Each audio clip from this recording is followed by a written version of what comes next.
पश्चिम बंगाल की मुख्यमंत्री ममता बनर्जी ने आने वाले गणतंत्र दिवस परेड के लिए पश्चिम बंगाल की झांकी को हटाने को लेकर नाराजगी जताई है।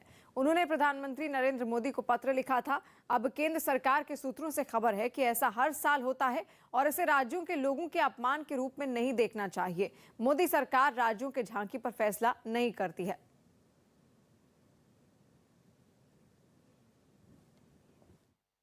दिल्ली में प्रदूषण से निपटने के लिए केजरीवाल सरकार ने इलेक्ट्रिक बस की सौगात दी। बताया गया कि यह बस मौजूदा बसों की तरह ही सुविधाओं से लैस होगी, लेकिन इसे चलाने के लिए पूरी तरह से बिजली का इस्तेमाल किया जाएगा।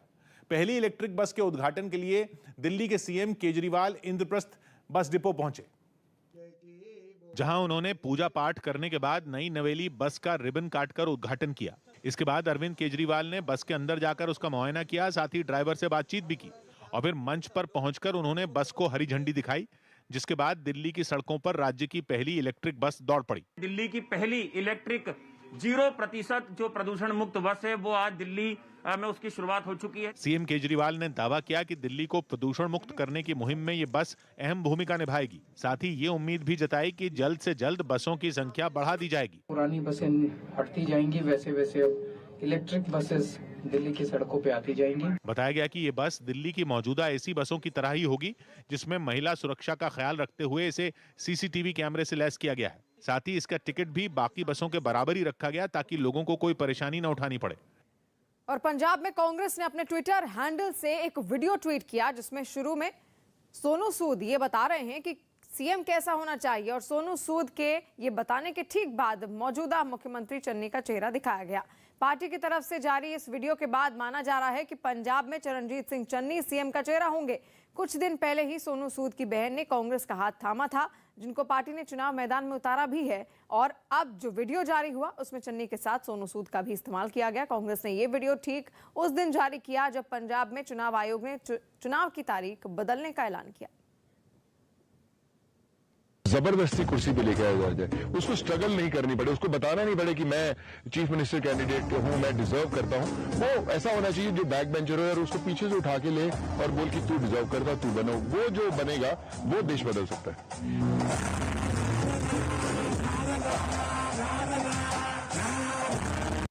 बीजेपी और कांग्रेस की मांग पर चुनाव आयोग ने पंजाब विधानसभा चुनाव की तारीखें बदल दी। पहले चुनाव आयोग ने ऐलान किया था कि पंजाब में 14 फरवरी को वोट डाले जाएंगे, लेकिन अब वहां 20 फरवरी को मतदान होगा। असल में कांग्रेस और बीजेपी चुनाव आयोग को चिट्ठी लिखकर चुनाव की तारीख टालने की अपील दोनों ने की थी। दोनों दलों की चिट्ठियों में लिखा था कि मतदान के 2 दिन बाद यानी 16 फरवरी को रविदास जयंती है और उसके लिए पंजाब में रहने वाले दलित समुदाय के बहुत सारे लोग वाराणसी जाते हैं। ऐसे में उनके लिए मतदान की प्रक्रिया का हिस्सा बनना मुश्किल हो जाएगा, इसलिए चुनाव की तारीख पीछे की जाए। इस पर चुनाव आयोग ने बैठक की, जिसमें 14 फरवरी के बजाय 20 फरवरी को मतदान का ऐलान किया गया। असल में पंजाब की कुल आबादी में 32% से ज्यादा लोग दलित समुदाय से आते हैं और वहां विधानसभा की 34 सीटें भी दलित समुदाय के लिए आरक्षित हैं।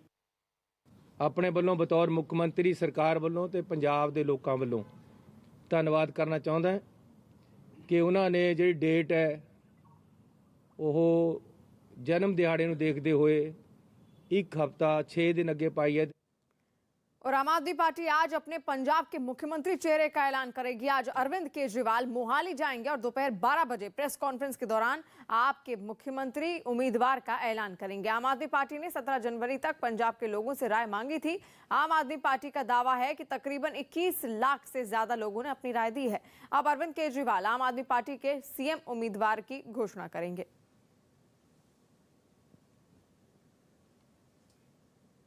आम आदमी पार्टी ने दावा किया कि मुख्यमंत्री पद के उम्मीदवार के लिए उसे लाखों लोगों की राय मिली। पहले खबर थी कि पार्टी भगवंत मान को अपना सीएम उम्मीदवार बनाने वाली है, लेकिन बाद में आम आदमी पार्टी ने जनता की राय लेने का फैसला किया था और उनसे इसमें सहयोग करने की अपील की थी। पार्टी का दावा है कि उसे 21 लाख लोगों की राय मिली है और दोपहर 12 बजे अरविंद केजरीवाल जनता की राय बताने वाले हैं। यानी आम आदमी पार्टी बताएगी कि पंजाब में उसका मुख्यमंत्री पद का उम्मीदवार कौन होगा। उत्तर प्रदेश चुनाव में गोरखपुर से बीजेपी के सांसद और एक्टर रवि किशन के भोजपुरी गाने पर एनसीपी की तरफ से निशाना साधा गया और वो भी भोजपुरी अंदाज में। कुछ रोज पहले रवि किशन ने सोशल मीडिया पर भोजपुरी में एक गाना रिलीज किया था और उस गाने का नाम था यूपी में सब बा। इस भोजपुरी गाने में योगी आदित्यनाथ सरकार की जमकर तारीफ की गई थी। यही नहीं, इस गाने के जरिए रवि किशन ने उत्तर प्रदेश की बीजेपी सरकार का पूरा रिपोर्ट कार्ड ही लोगों के बीच रख दिया था। सड़कन के जालवा काम बेमिसाल बा जी कबो न रहल ऊ अब्बा यूपी में सब्बा।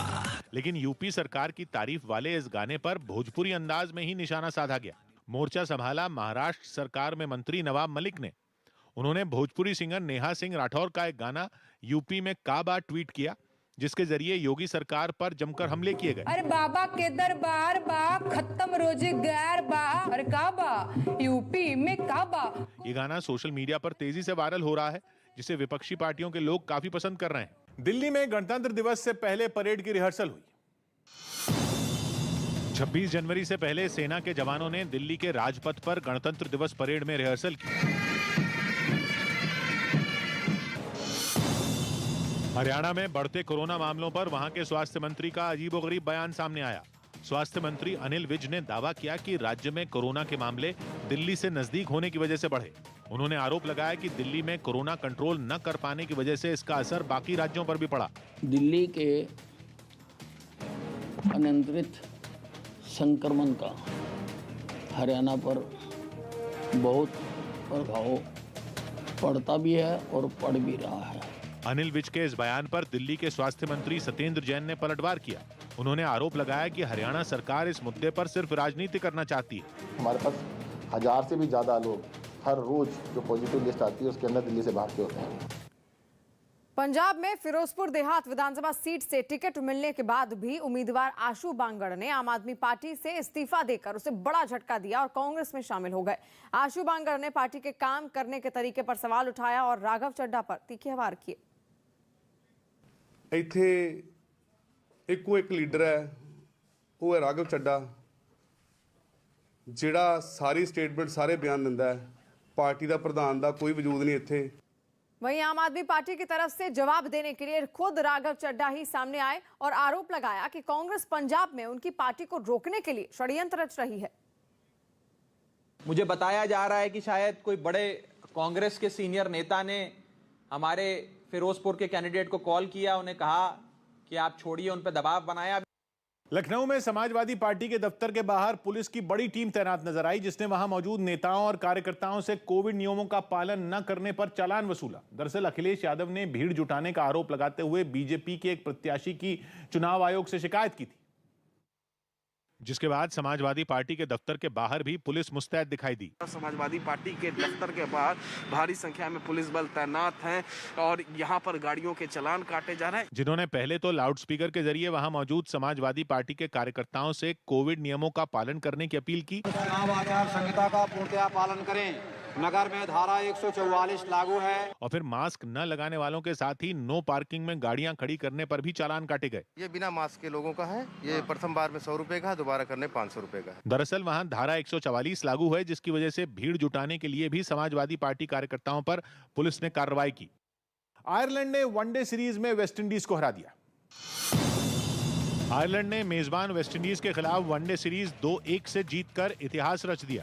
उसने तीसरे मैच में 2 विकेट से जीत हासिल की। आयरलैंड के लिए ये बड़ी जीत इसलिए है क्योंकि आईसीसी के किसी स्थायी सदस्य के खिलाफ उसने ये पहली वनडे सीरीज अपने नाम की।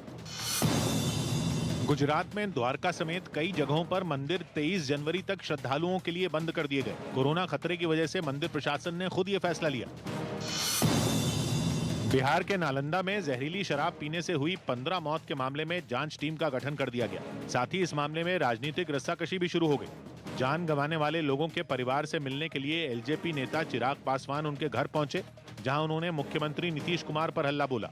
हमारे प्रदेश के मुख्यमंत्री जो हमारे प्रदेश के गृह मंत्री भी हैं, उनसे कानून व्यवस्था नहीं संभल रही। वहीं इस मामले में पूर्व सांसद पप्पू यादव ने भी सरकार से सवाल किए। कोई नेता 6 सालों में नहीं पिया, वो क्यों जेल नहीं गए?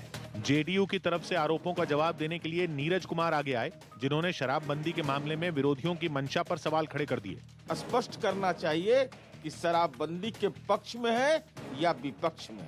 दूसरी तरफ इस हादसे के बाद बिहार के अलग अलग हिस्सों में छापेमार कार्रवाई की गई। नालंदा के ही एक इलाके में पहाड़ पर अवैध शराब के ठिकाने पर पुलिस ने छापा मारकर शराब की खेप बरामद की। उस जगह से वहाँ पे दारू बनता है मशीन के साथ, मशीन भी पकड़ाया और 30 बढ़िया दारू निकला। मुंबई पुलिस ने बोरीवली इलाके से 3 करोड़ की ड्रग्स की एक खेप बरामद करने का दावा किया। साथ ही इस मामले में एक आरोपी को भी गिरफ्तार कर लिया गया। हॉलैंड की राजधानी एम्स्टर्डम में कई लोगों ने वहां लगाए गए कोरोना नियमों के खिलाफ प्रदर्शन किया। और राजस्थान के सवाई माधोपुर से चौंका देने वाला एक वीडियो सामने आया। वहां पर रिहायशी इलाकों में एक भालू के दिखाई देने से हड़कंप मच गया। बताया गया कि रणथंभौर नेशनल पार्क से निकलकर ये भालू खाने पीने की तलाश में आबादी वाले इलाके में चला आया था, जिसकी खबर मिलते ही लोगों में दहशत का माहौल बन गया और वो भालू के डर से अपने घरों की छत पर चढ़ गए। वहीं कुछ लोग हिम्मत दिखाकर भालू को वहां से भगाते हुए भी नजर आए। दिन में तो भालू वहां से चला गया, लेकिन रात में के एक वीडियो में वो एक रिजॉर्ट के आसपास चक्कर लगाता हुआ दिखाई दिया। तो वहीं 3 दिन पहले यही भालू एक अस्पताल के पास ही घूमता हुआ नजर आया, जिसकी वजह से उस इलाके में रहने वाले लोगों में खौफ है। हालांकि अभी तक भालू के किसी को नुकसान पहुंचाने की खबर सामने नहीं आई है, लेकिन लोगों की माने तो उन्हें हर वक्त भालू के हमले का डर सताता रहता है। भारतीय किसान यूनियन के अध्यक्ष नरेश टिकैत ने समाजवादी पार्टी और आरएलडी गठबंधन को समर्थन का ऐलान करने के अगले ही दिन यू टर्न ले लिया। उन्होंने साफ कर दिया कि वो किसी पार्टी के साथ नहीं है। माना जा रहा है कि उनका यह बयान संजीव बालियान से मुलाकात के बाद आया, जिसकी तस्वीर भी सामने आई। संजीव बालियान और नरेश टिकैत की इसी मुलाकात के बाद नरेश टिकैत के सुर बदले बदले नजर आए। एक दिन पहले नरेश टिकैत ने मुजफ्फरनगर में समाजवादी पार्टी और आरएलडी के प्रत्याशी के समर्थन में चुनाव प्रचार किया था और इस गठबंधन के समर्थन में बयान दिया था। भाई आप लोगों की परीक्षा की घड़ी और इस गठबंधन को सफल बनाओ। लेकिन अगले ही दिन उन्होंने अपने बयान से यू टर्न ले लिया। हमारे मुंह से भी निकल के होगी बातचीत पर किसी भी पार्टी को कोई समर्थन नहीं है। नरेश टिकैत के भाई और किसान नेता राकेश टिकैत ने भी दो टूक बोल दिया कि वो चुनाव में किसी पार्टी के साथ नहीं है। किसी का समर्थन नहीं है हमारा, अपना चुनाव लड़े सब लोग। केंद्र सरकार कृषि सुधार कानूनों को वापस ले चुकी है, लेकिन माना जा रहा है कि विपक्ष इस मुद्दे पर बीजेपी को घेरने का कोई मौका नहीं छोड़ना चाहता, जिसके लिए उसने पूरा जोर लगा दिया है। खासकर उत्तर प्रदेश के पश्चिमी हिस्से में, जिसे किसान बहुल इलाका कहा जाता है, और इस इलाके में किसानों के संगठन भारतीय किसान यूनियन की अच्छी खासी पकड़ मानी जाती है और इसीलिए टिकैत परिवार की अहमियत बढ़ जाती है। खबर है कि राजनीतिक पार्टियां इसीलिए भारतीय किसान यूनियन का समर्थन चाहती हैं। उत्तर प्रदेश के पश्चिमी हिस्से में विधानसभा की 66 सीटें हैं। इन सीटों पर किसानों की भूमिका निर्णायक मानी जाती है। माना जा रहा है कि किसान आंदोलन की वजह इन सीटों पर सियासी समीकरण बदले हैं, जिसका सियासी पार्टियां फायदा उठाने की कोशिश कर रही हैं। राजस्थान के नागौर से एक हैरान करने वाली तस्वीर सामने आई है। वहां पर एक बेकाबू ट्रक ने ट्रैक्टर ट्रॉली में पीछे से जबरदस्त टक्कर मार दी। यह हादसा नागौर बीकानेर हाईवे पर हुआ, जिसका वीडियो ट्रक के पीछे आ रही एक कार में बैठे आदमी ने रिकॉर्ड कर लिया, जिसमें हाईवे पर एक तेज रफ्तार ट्रक लहराता हुआ नजर आया और इसके ठीक आगे एक कार और ट्रैक्टर ट्रॉली चलती हुई दिखाई दी। तभी कार तेजी से ओवरटेक कर ट्रैक्टर ट्रॉली से आगे निकल गई, जिसके बाद ट्रक ड्राइवर ने भी उस ट्रैक्टर ट्रॉली को ओवरटेक करने की कोशिश की और इसी जल्दबाजी में ट्रक बेकाबू होकर ट्रॉली से टकरा गई। टक्कर लगते ही ट्रैक्टर ट्रॉली हाईवे पर ही बुरी तरह पलट गई और ये बताया गया कि इस हादसे में ट्रैक्टर ट्रॉली सवार को गंभीर चोटें आई, जिसके बाद इलाज के लिए उसको अस्पताल में भर्ती करा दिया गया। छत्तीसगढ़ के मुख्यमंत्री भूपेश बघेल प्रचार की वजह से दर्ज मुकदमे पर भड़क गए।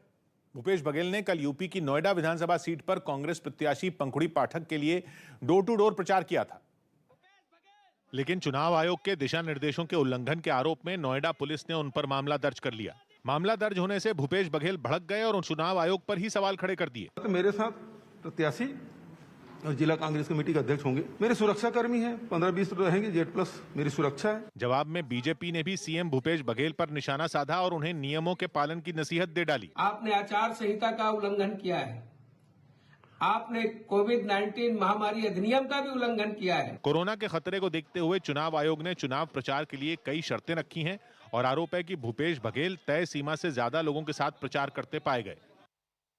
गणतंत्र दिवस समारोह पर मेहमानों की संख्या में कटौती की गई। इस बार राजपथ पर होने वाले गणतंत्र दिवस समारोह में वीआईपी समेत सिर्फ 4000 लोग ही शामिल हो सकेंगे। कोरोना खतरे की वजह से ये फैसला लिया गया। आम लोगों के लिए कुछ टिकट्स का प्रावधान है, जिन टिकट्स का सेल अभी चल रहा है, 4 जगह पर उन टिकट्स का सेल है। तकरीबन 4000 टिकट्स सेल हो रहे हैं इस बार। जसप्रीत बुमराह ने बताया कि अगर उन्हें टीम इंडिया की कप्तानी दी जाती है तो ये उनके लिए गर्व की बात होगी। वनडे और T20 के बाद विराट कोहली ने 2 दिन पहले ही टेस्ट टीम की भी कप्तानी छोड़ दी थी।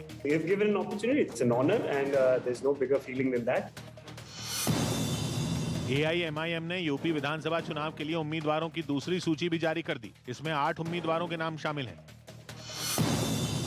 मध्य प्रदेश के पेंच टाइगर रिजर्व में एक बाघिन की मौत हो गई, जिसके बाद सम्मान के साथ उसका अंतिम संस्कार किया गया। ये बाघिन T15 कॉलर वाली के नाम से मशहूर थी। उसने 11 साल में 29 बच्चों को भी जन्म दिया था। IMC यानी इत्तेहाद मिल्लत काउंसिल के अध्यक्ष मौलाना तौकीर रजा ने यूपी चुनाव में कांग्रेस को समर्थन देने का ऐलान कर दिया। महफूज हाथों में अपने प्रदेश को दें।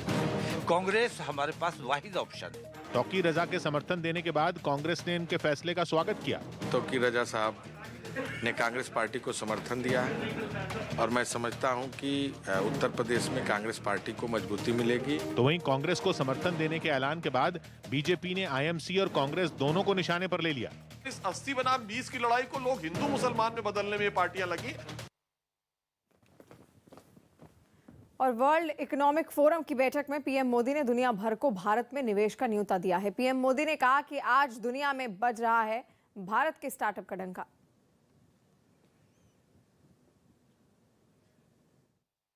हम अनेक देशों के साथ फ्री ट्रेड एग्रीमेंट के रास्ते बना रहे हैं। भारतीयों में इनोवेशन की, नई टेक्नोलॉजी के एडॉप्ट करने की जो क्षमता है, एंटरप्रेन्योरशिप की जो स्पिरिट है, वो हमारे हर ग्लोबल पार्टनर को नई ऊर्जा दे सकती है। इसलिए भारत में इन्वेस्टमेंट का ये सबसे बेस्ट टाइम है।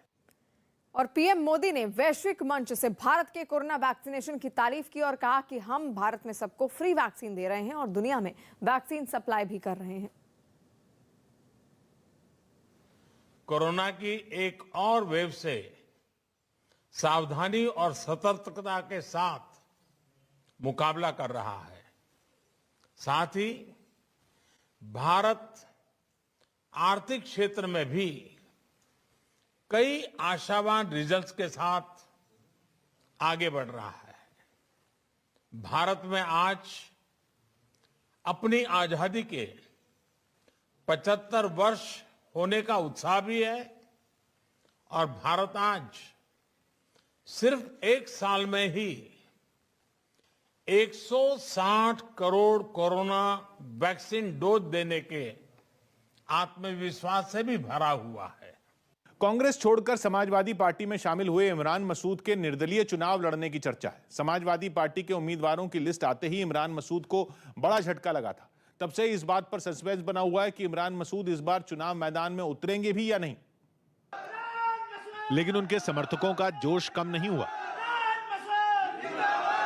इमरान मसूद के घर के आंगन में जुटे उनके समर्थक और उनके रिश्तेदार इस बात पर अड़े हैं कि किसी पार्टी से टिकट मिले या न मिले, चुनाव मैदान में जरूर उतरा जाए। तो निर्दलीय विधायक बने थे 2007 में, तो ऊपर वाले ने चाहा तो अब भी लड़ेंगे इंशाल्लाह। आजाद से लड़ेंगे, अगर नहीं टिकट होगा कहीं से अच्छा लड़ेंगे।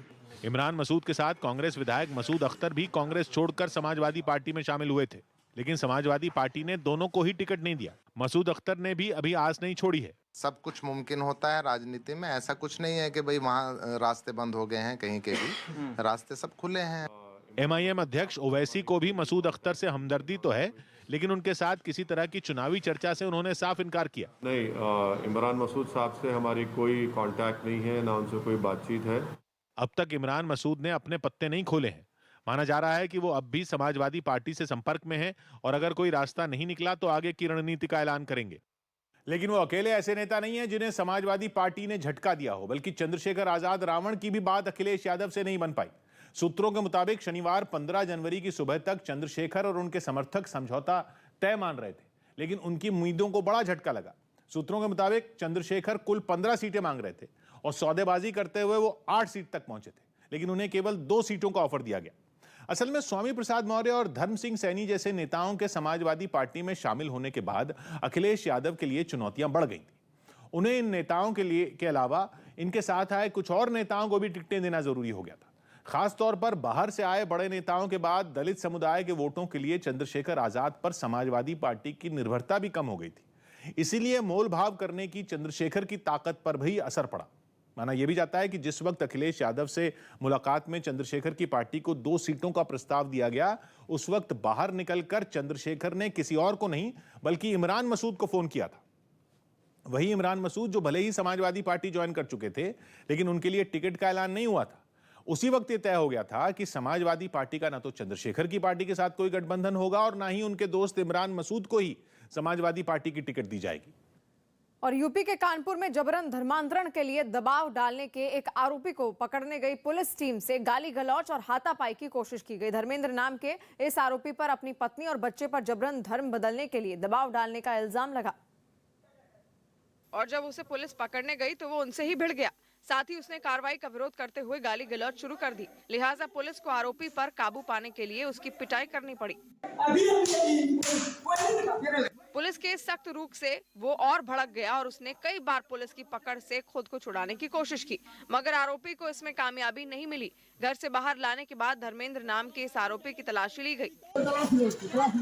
इसके बाद तो उसने सड़क पर खड़े लोगों को भी गाली देनी शुरू कर दी।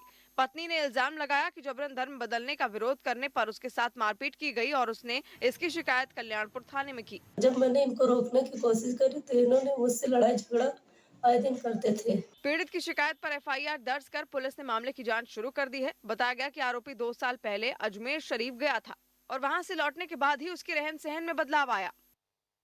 समाजवादी पार्टी की मान्यता खत्म करने के लिए बीजेपी नेता अश्विनी उपाध्याय ने सुप्रीम कोर्ट में एक याचिका दाखिल की, जिसमें दावा किया गया कि समाजवादी पार्टी ने कैराना में गैंगस्टर नाहिद हसन को टिकट देकर सुप्रीम कोर्ट के निर्देशों का उल्लंघन किया है। याचिका में बताया गया कि फरवरी 2021 में नाहिद हसन के खिलाफ गैंगस्टर एक्ट के तहत केस दर्ज किया गया था, जिसके बाद से वो फरार थे।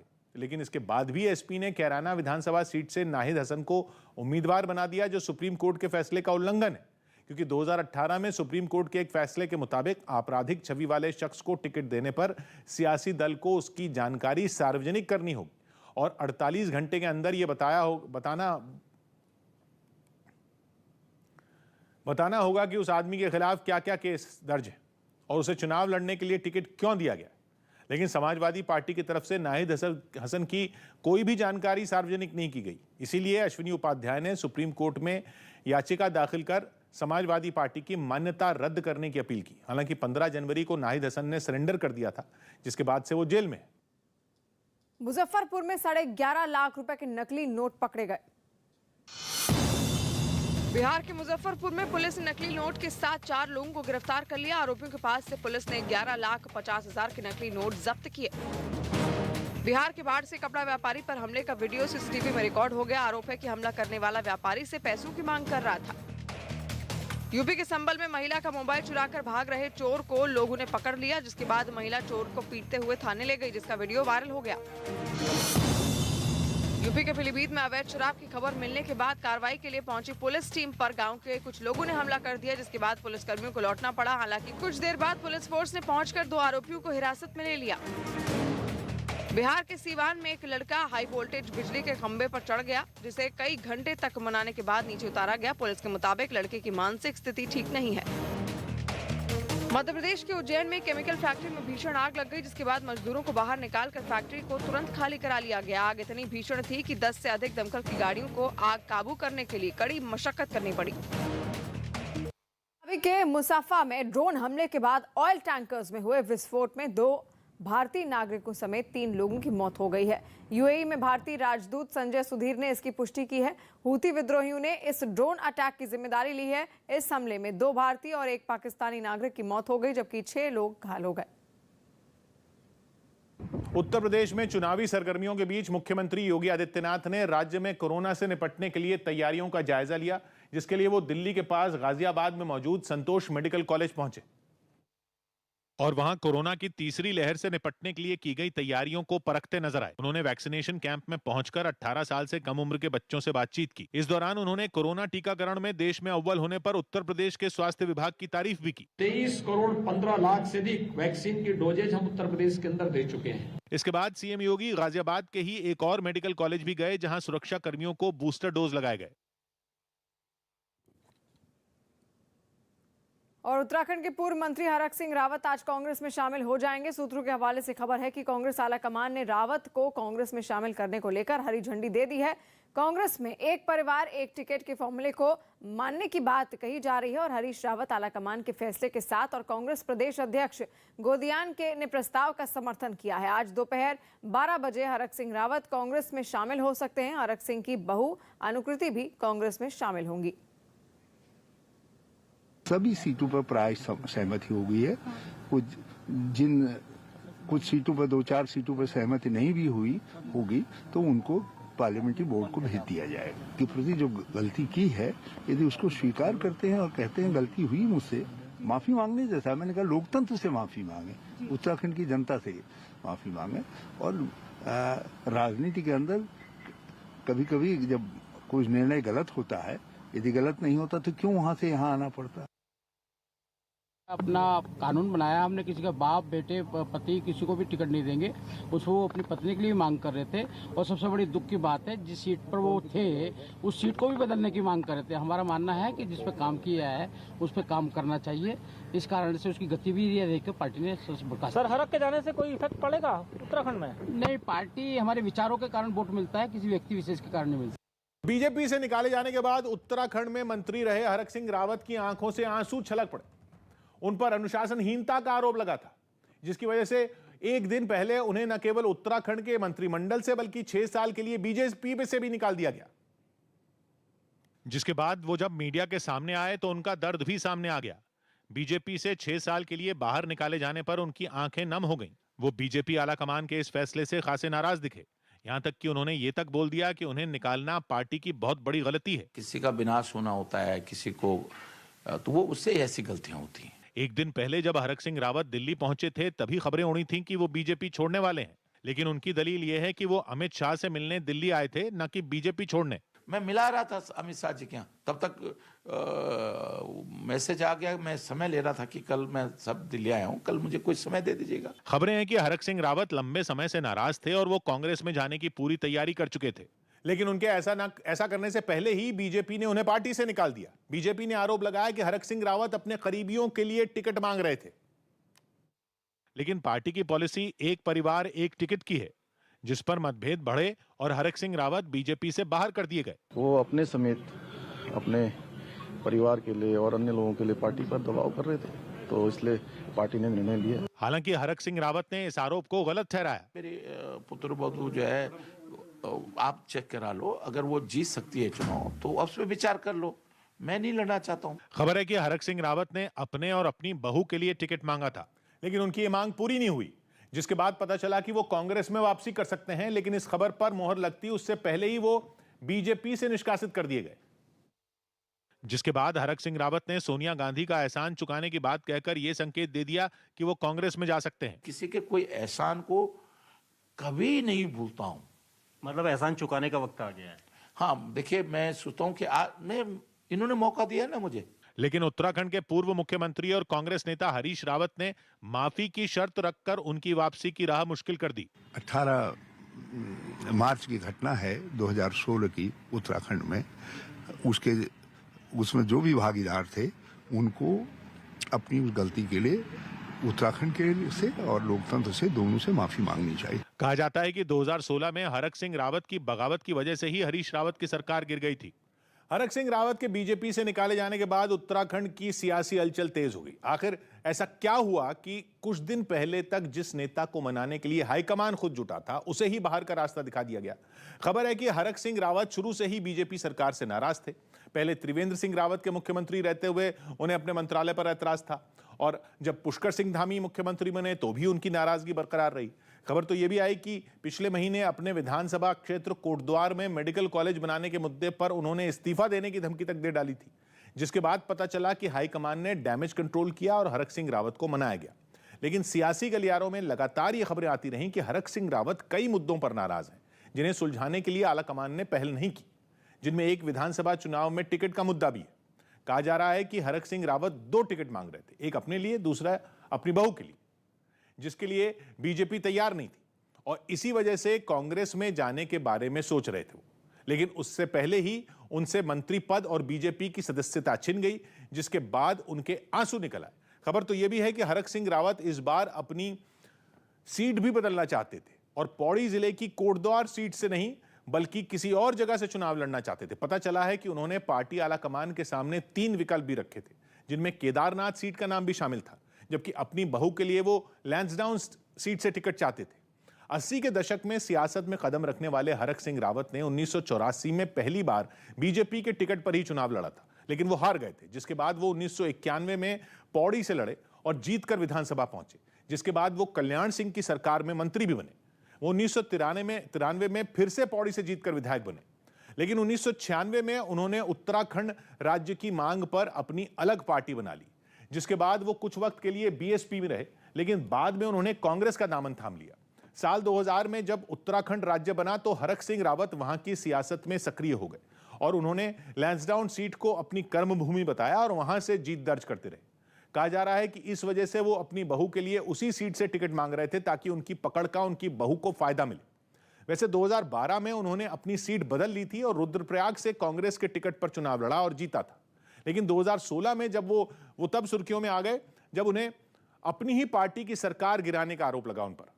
उत्तराखंड की सियासत की कुछ सबसे अहम तारीखों में एक है 18 मार्च 2016 की तारीख, वो तारीख जब उत्तराखंड विधानसभा के अंदर 9 विधायकों ने अपनी पार्टी से बगावत कर दी थी।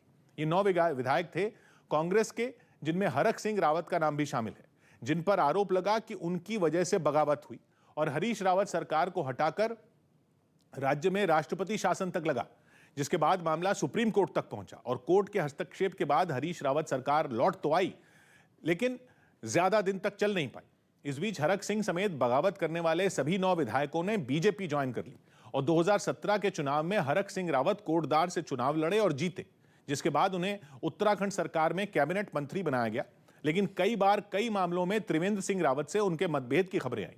श्रम मंत्रालय पर भी उनकी त्रिवेंद्र सरकार से नाराजगी रही। पुष्कर सिंह धामी के आने के बाद भी सियासी खींचतान जारी रही।